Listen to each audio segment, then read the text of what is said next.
Capítulo 31 As curiosidades de Capitu. Capitu preferia tudo ao seminário. Em vez de ficar abatida com a ameaça da larga separação, se vingasse a ideia da Europa, mostrou-se satisfeita. E quando eu lhe contei o meu sonho imperial, não, Bentinho, deixemos o imperador sossegado, replicou, fiquemos por ora com a promessa de José Dias.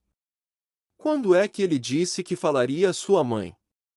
Não marcou o dia, prometeu que ia ver, que falaria logo que pudesse, e que me pegasse com Deus. Capitu quis que lhe repetisse as respostas todas do agregado, as alterações do gesto e até a pirueta, que apenas lhe contará. Pedia o som das palavras. Era minuciosa e atenta, a narração e o diálogo. Tudo parecia remoer consigo. Também se pode dizer que conferia, rotulava e pregava na memória a minha exposição. Esta imagem é porventura melhor que a outra, mas a ótima delas é nenhuma. Capitu era Capitu, isto é, uma criatura muito particular, mais mulher do que eu era homem. Se ainda não disse, aí fica. Se disse, fica também. Há conceitos que se devem incutir na alma do leitor, à força de repetição. Era também mais curiosa. As curiosidades de Capitu dão para um capítulo. Eram de várias espécies, explicáveis e inexplicáveis, assim úteis como inúteis, umas graves, outras frívolas, gostava de saber tudo. No colégio onde, desde 7 anos, aprenderá a ler, escrever e contar, francês, doutrina e obras de agulha, não aprendeu, por exemplo, a fazer renda, por isso mesmo, quis que prima Justina lhe ensinasse. Se não estudou latim com o padre Cabral foi porque o padre, depois de lhe propor gracejando, acabou dizendo que latim não era língua de meninas. Capitu confessou-me um dia que esta razão acendeu nela o desejo de o saber. Em compensação, quis aprender inglês com um velho professor amigo do pai e parceiro deste ao solo, mas não foi adiante. Tio Cosme ensinou-lhe gamão. Anda apanhar um capotinho, Capitu, dizia-lhe ele. Capitu obedecia e jogava com facilidade, com atenção, não sei se diga com amor. Um dia fui achá-la desenhando a lápis um retrato, dava os últimos rasgos, e pediu-me que esperasse para ver se estava parecido. Era o de meu pai, copiado da tela que minha mãe tinha na sala e que ainda agora está comigo. Perfeição não era, ao contrário, os olhos saíram esbugalhados, e os cabelos eram pequenos círculos uns sobre outros. Mas, não tendo ela rudimento algum de arte, e havendo feito aquilo de memória em poucos minutos, achei que era obra de muito merecimento descontai-me a idade e a simpatia. Ainda assim, estou que aprenderia facilmente pintura, como aprendeu música mais tarde. Já então namorava o piano da nossa casa, velho traste inútil, apenas de estimação. Lia os nossos romances, folheava os nossos livros de gravuras, querendo saber das ruínas, das pessoas, das campanhas, o nome, a história, o lugar. José Dias dava-lhe essas notícias com certo orgulho de erudito. A erudição deste não avultava muito mais que a sua homeopatia de cantagalo. Um dia, Capitu quis saber o que eram as figuras da sala de visitas.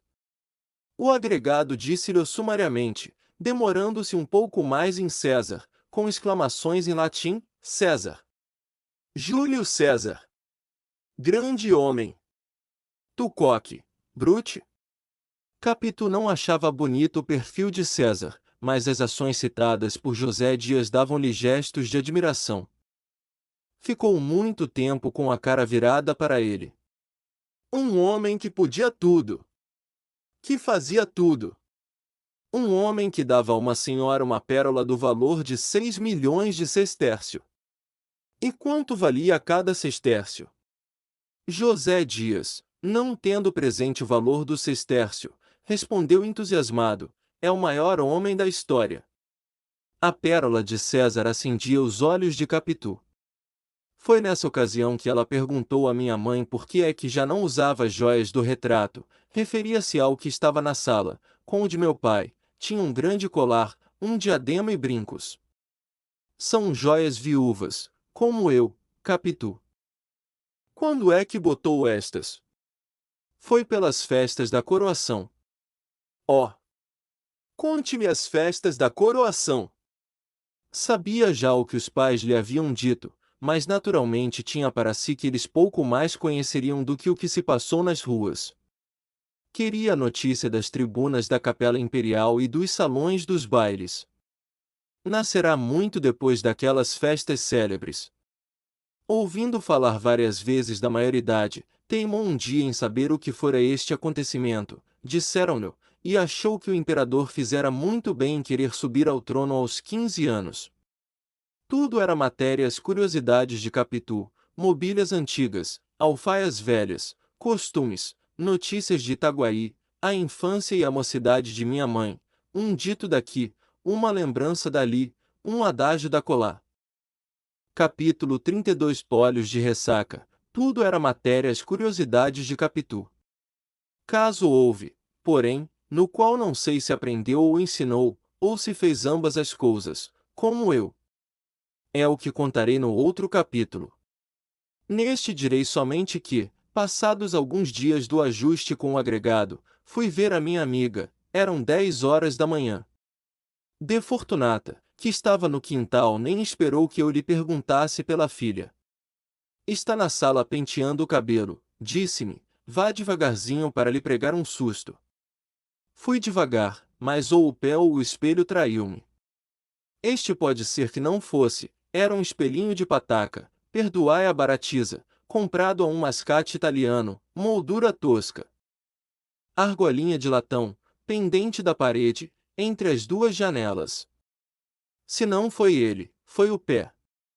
Um ou outro, a verdade é que, apenas entrei na sala, pente, cabelos, toda ela voou pelos ares, e só lhe ouvi esta pergunta: há alguma coisa? Não há nada, respondi. Vim ver você antes que o padre Cabral chegue para a lição. Como passou a noite? Eu bem. José Dias ainda não falou? Parece que não. Mas então quando fala? Disse-me que hoje ou amanhã pretende tocar no assunto, não vai logo de pancada, falará assim por alto e por longe, um toque. Depois, entrará em matéria. Quer primeiro ver se mamãe tem a resolução feita, que tem, interrompeu Capitu. E se não fosse preciso alguém para vencer já, e de todo, não se lhe falaria. Eu já nem sei se José Dias poderá influir tanto, acho que fará tudo, se sentir que você realmente não quer ser padre, mas poderá alcançar. Ele é atendido, se, porém. É um inferno isto. Você teme com ele, Bentinho. Temo hoje mesmo ele há de falar. Você jura? Juro. Deixe ver os olhos, Capitu. Tinha-me lembrado a definição que José Dias dera deles, olhos de cigana oblíqua e dissimulada. Eu não sabia o que era oblíqua, mas dissimulada sabia, e queria ver se podiam chamar assim. Capitu deixou-se fitar e examinar. Só me perguntava o que era, se nunca os vira, eu nada achei extraordinário, a cor e a doçura eram minhas conhecidas. A demora da contemplação creio que lhe deu outra ideia do meu intento. Imaginou que era um pretexto para mirá-los mais de perto, com os meus olhos longos, constantes, enfiados neles, e a isto atribuo que entrassem a ficar crescidos e sombrios, com tal expressão que, retórica dos namorados, dá-me uma comparação exata e poética para dizer o que foram aqueles olhos de Capitu. Não me acode imagem capaz de dizer, sem quebra da dignidade do estilo, o que eles foram e me fizeram. Olhos de ressaca? Vá, de ressaca. É o que me dá a ideia daquela feição nova. Traziam não sei que fluido misterioso e enérgico, uma força que arrastava para dentro, como a vaga que se retira da praia, nos dias de ressaca. Para não ser arrastado, agarrei-me às outras partes vizinhas, às orelhas, aos braços, aos cabelos espalhados pelos ombros, mas tão depressa buscava as pupilas, a onda que saía delas vinha crescendo, cava escura, ameaçando envolver-me, puxar-me e tragar-me. Quantos minutos gastamos naquele jogo? Só os relógios do céu terão marcado esse tempo infinito e breve. A eternidade tem as suas pêndulas, nem por não acabar nunca deixa de querer saber a duração das felicidades e dos suplícios. Há de dobrar o gozo aos bem-aventurados do céu conhecer a soma dos tormentos que já terão padecido no inferno os seus inimigos. Assim também a quantidade das delícias que terão gozado no céu os seus desafetos aumentará as dores aos condenados do inferno. Este outro suplício escapou ao divino dane, mas eu não estou aqui para emendar poetas. Estou para contar que, ao cabo de um tempo não marcado, agarrei-me definitivamente aos cabelos de Capitou, mas então com as mãos, e disse-lhe para dizer alguma coisa que era capaz de os pentear, se quisesse. Você? Eu mesmo. Vai embaraçar-me o cabelo todo, isso sim. Se embaraçar, você desembaraça depois. Vamos ver. Capítulo 33 do penteado. E Capitu deu-me as costas, voltando-se para o espelhando. Peguei-lhe dos cabelos, colhi-os todos e entrei a alisá-los com o pente, desde a testa até as últimas pontas, que lhe desciam à cintura. Em pé não dava jeito. Não esquecestes que ela era um nadinha mais alta que eu, mas ainda que fosse da mesma altura. Pedi-lhe que se sentasse. Senta aqui, é melhor. Sentou-se. Vamos ver o grande cabeleireiro, disse-me rindo. Continuei a alisar os cabelos, com muito cuidado, e dividi-os em duas porções iguais, para compor as duas tranças. Não as fiz logo, nem assim depressa, como podem supor os cabeleireiros de ofício, mas devagar, devagarinho. Saboreando pelo tacto aqueles fios grossos, que eram parte dela. O trabalho era atrapalhado, às vezes por desazo, outras de propósito para desfazer o feito e refazê-lo. Os dedos roçavam na nuca da pequena ou nas espáduas vestidas de chita, e a sensação era um deleite. Mas, enfim, os cabelos iam acabando, por mais que eu os quisesse intermináveis. Não pedi ao céu que eles fossem tão longos como os da aurora, porque não conhecia ainda esta divindade que os velhos poetas me apresentaram depois, mas desejei penteá-los por todos os séculos dos séculos, tecer duas tranças que pudessem envolver o infinito por um número inominável de vezes. Se isto vos parecer enfático, desgraçado leitor, é que nunca penteastes uma pequena, nunca pusestes as mãos adolescentes na jovem cabeça de uma ninfa. Uma ninfa! Todo eu estou mitológico. Ainda há pouco, falando dos seus olhos de ressaca, cheguei a escrever Tétis, risquei Tétis, risquemos ninfa, digamos somente uma criatura amada, palavra que envolve todas as potências cristãs e pagãs. Enfim acabei as duas tranças. Onde estava a fita para atar-lhes as pontas em cima da mesa, um triste pedaço de fita enxovalhada. Juntei as pontas das tranças, uni-as por um laço, retoquei a obra, alargando aqui, achatando ali, até que exclamei, pronto. Estará bom? Veja no espelho. Em vez de ir ao espelho, que pensais que fez Capitu? Não vos esqueçais que estava sentada, de costas para mim. Capitu derreou a cabeça, a tal ponto que me foi preciso acudir com as mãos e ampará-la, o espaldar da cadeira era baixo. Inclinei-me depois sobre ela rosto a rosto, mas trocados, os olhos de uma na linha da boca do outro. Pedi-lhe que levantasse a cabeça, podia ficar tonta, machucar o pescoço. Cheguei a dizer-lhe que estava feia, mas nem esta razão a moveu. Levanta, Capitu! Não quis, não levantou a cabeça, e ficamos assim a olhar um para o outro, até que ela broxou os lábios, eu desci os meus, e grande foi a sensação do beijo. Capitu ergueu-se, rápida, eu recuei até a parede com uma espécie de vertigem, sem fala, os olhos escuros. Quando eles me clarearam vi que Capitu tinha os seus no chão. Não me atrevi a dizer nada, ainda que quisesse, faltava-me língua. Preso. Atordoado, não achava gesto nem ímpeto que me descolasse da parede e me atirasse a ela com 1000 palavras cálidas e mimosas. Não mofes dos meus 15 anos, leitor precoce. Com 17, desgrieux, e mais era desgrieux, não pensava ainda na diferença dos sexos. Capítulo 34. Sou homem. Ouvimos passos no corredor, era de Fortunata. Capitu compôs-se depressa, tão depressa que, quando a mãe apontou a porta, ela abanava a cabeça e ria. Nenhum laivo amarelo, nenhuma contração de acanhamento, um riso espontâneo e claro, que ela explicou por estas palavras alegres: Mamãe, olhe como este senhor cabeleireiro me penteou, pediu-me para acabar o penteado, e fez isto. Veja que tranças! Que tem? Acudiu a mãe, transbordando de benevolência. Está muito bem, ninguém dirá que é de pessoa que não sabe pentear. O que, mamãe? Isto? Redarguiu Capitu, desfazendo as tranças. Ora, mamãe! E com um enfadamento gracioso e voluntário que às vezes tinha. Pegou do pente e alisou os cabelos para renovar o penteado. De Fortunata chamou-lhe tonta, e disse-me que não fizesse caso, não era nada, maluquices da filha. Olhava com ternura para mim e para ela. Depois, parece-me que desconfiou. Vendo-me calado, enfiado, cosido à parede, achou talvez que houvera entre nós algo mais que penteado, e sorriu por dissimulação, como eu quisesse falar também para disfarçar o meu estado. Chamei algumas palavras cá de dentro, e elas acudiram de pronto, mas de atropelo, e encheram-me a boca sem poder sair nenhuma.